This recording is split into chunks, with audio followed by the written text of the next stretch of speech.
मित्रों, हमारा देश अब दुनिया का सर्वाधिक जनसंख्या वाला देश बन चुका है और इस उपलब्धि से क्या क्या परिवर्तन हो सकते हैं, विशेषकर प्राकृतिक संसाधनों के संदर्भ में, आइए उस पर एक चर्चा करते हैं। भारतवर्ष की जनसंख्या 1970 में लगभग 54 करोड़ थी। आज वह 143 करोड़ के लगभग है, यानी लगभग 3 गुना। वहीं अमेरिका की जनसंख्या पर अगर हम एक दृष्टिपात करें, प्रायः हम लोग अमेरिका से अपनी तुलना करते हैं। विकसित देश है, शक्तिशाली देश है। अमेरिका की जनसंख्या 1970 में मात्र 20 करोड़ थी और अभी भी वह 33 करोड़ के आसपास है। आप तुलना करिए रूस की जनसंख्या, इंग्लैंड की जनसंख्या, इन पर भी अगर नजर डालेंगे तो हम देखेंगे इनकी वृद्धि बहुत कम हुई है। चीन, जो हमारा पड़ोसी है, जो सर्वाधिक जनसंख्या वाला देश विगत कई दशकों में रहा है, उसकी जनसंख्या भी 1970 में 80 करोड़ थी, आज 142 करोड़ के आसपास है। दुगुना से भी कम हुआ है वो। अब हमारी यह जो बात है, आज विचार विमर्श है, वह इस पर केंद्रित है कि क्या जनसंख्या नियंत्रण, एक समान नागरिक संहिता, रिसोर्सेस का युक्त प्रयोग सिर्फ राजा की चिंता है, शासक की चिंता है, शासन की चिंता है? नहीं, यह सामान्य जन की चिंता है।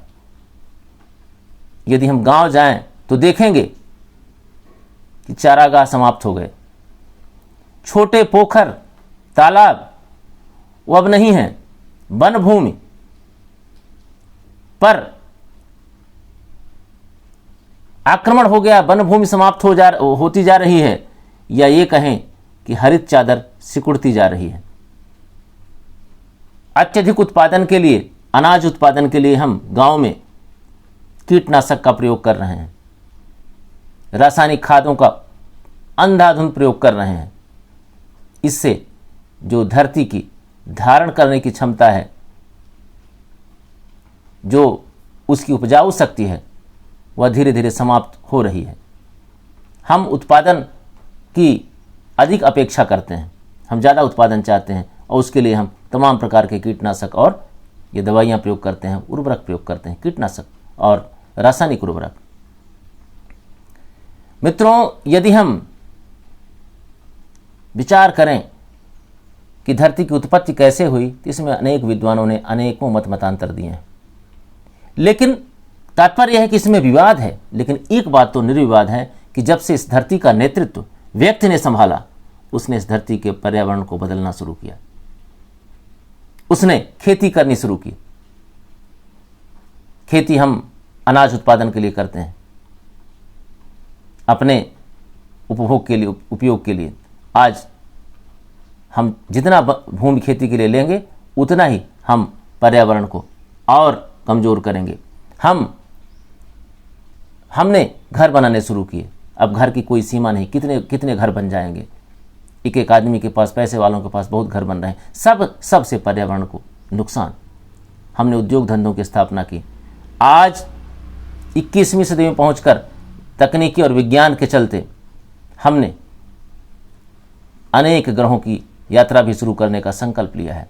तात्पर्य यह है कि ये सब कुछ हम कर रहे हैं धरती के पर्यावरण को नुकसान पहुंचा करके। आज हमारे सामने हर्ष और विषाद दोनों मौजूद हैं। जीवन के जो संभार है, जीवन के आयाम है, हवा, पानी, मिट्टी, वनस्पतियां, ये सब इस कदर विषैले और जीवन विरोधी होते जा रहे हैं कि आज ये सवाल उठ गया है कि अब क्या होगा आगे। वस्तुतः हम स्वार्थवाद, सुखवाद और उपभोक्तावाद के चंगुल में फंस गए हैं। हमारा जो वांग्मय कहता है, ईशावस्यमिदं सर्वम यत् किंचित जगत्याम जगत तेन चक्चेन भुंजीथा मागृत कस्सुस धनम। अटैचमेंट विथ डिटैचमेंट की अवधारणा हम भूल गए हैं। पूंजीवाद, समाजवाद ये भूल जाइए, ये सब वाद एक तरफ रखे हैं। हमारे सामने सिर्फ है स्वार्थवाद, सुखवाद, उपभोक्तावाद। भौतिकता के इस वृद्ध ने धरती को आज आक्रांत कर दिया है, धरती को आज लूलुहान कर दिया है। अब हमारे सामने सबसे बड़ी चिंता है कि हम अपनी जनसंख्या को कैसे नियंत्रित करें, कानून से नियंत्रित करें। स्वतः नियंत्रित हो नहीं रही है।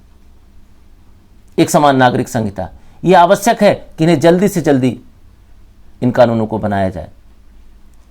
जहां विधि काम नहीं करता वहां निषेध काम करता है। कानून बनने से निषेध आएगा तो अपने आप चीज़ें नियंत्रित होगी। आज हम देखते हैं पारिस्थितिकी असंतुलन। आप देखिएगा, मई में पानी गिर रहा है, तापमान में कहीं कहीं बदलाव अचानक हो जाता है।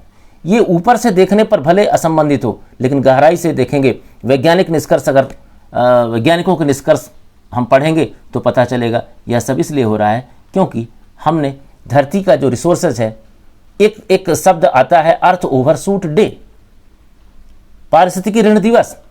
धरती के जो रिसोर्सेज हैं उनका हम अब जून जुलाई में ही एक साल का पूरा उपयोग कर लेते हैं। इसको पारिस्थितिकी ऋण दिवस कहते हैं, अर्थ ओवरशूट डे।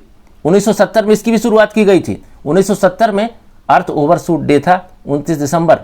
अब वो 2022 में हो गया है, जुलाई के आसपास है।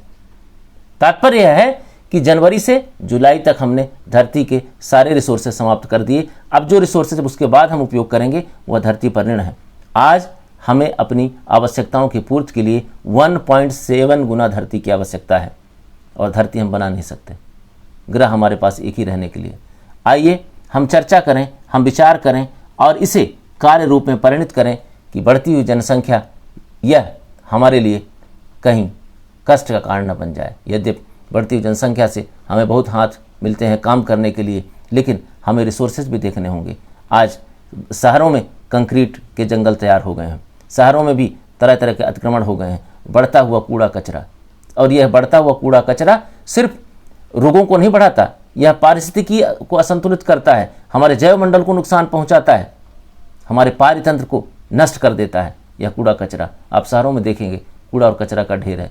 पानी, आज धरती के अंदर का पानी हम निकाल रहे हैं, पानी भी कम हो रहा है। ये सब कमी इसलिए रिसोर्सेज की हो रही है क्योंकि हमारी जनसंख्या, हम ओवर पॉपुलस हैं।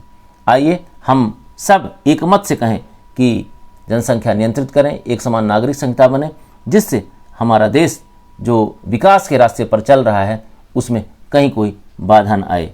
बहुत बहुत धन्यवाद।